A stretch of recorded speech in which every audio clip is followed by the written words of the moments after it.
Startup mission സംഘടിപ്പിക്കുന്ന രാജ്യത്തെ ഏറ്റവും വലിയ സ്റ്റാർട്ടപ്പ് സമ്മേളനമായ ഹഡിൽ ഗ്ലോബലിന്റെ 6ാം പതിപ്പ് കോവളത്ത് തുടക്കമായി.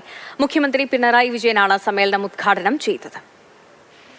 കേരളത്തിന്റെ സ്റ്റാർട്ടപ്പ് മേഖലയുടെ മികവ് പ്രകടിപ്പിക്കുന്നതിനൊപ്പം കൂടുതൽ നിക്ഷേപം ആകർഷിക്കുകയാണ് സമ്മേളനത്തിന്റെ ലക്ഷ്യം. ആഗോള ബിസിനസ് പങ്കാളിത്തം ഉറപ്പാക്കാനും ഹഡിൽ ഗ്ലോബൽ വഴിയൊരുക്കുമെന്നാണ് വിലയിരുത്തൽ. 3 ദിവസം നീണ്ടു നിൽക്കുന്ന കോൺക്ലേവ് കോവളത്ത് മുഖ്യമന്ത്രി പിണറായി വിജയൻ ഉദ്ഘാടനം ചെയ്തു. We are also seeing more and more job seekers in the country preferring to work in Kerala.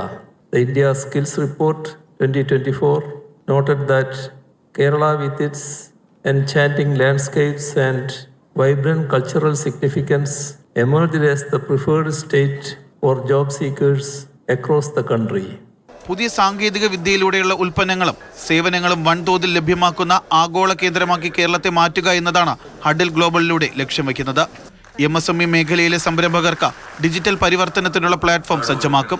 ചിലവ് കുറയ്ക്കുന്നതിനൊപ്പം ബിസിനസ് വർദ്ധിപ്പിക്കാനും ചെറുകിട സംരംഭകർക്ക് ഇതിലൂടെ സാധിക്കും. മാതൃഭൂമി ന്യൂസ്, തിരുവനന്തപുരം.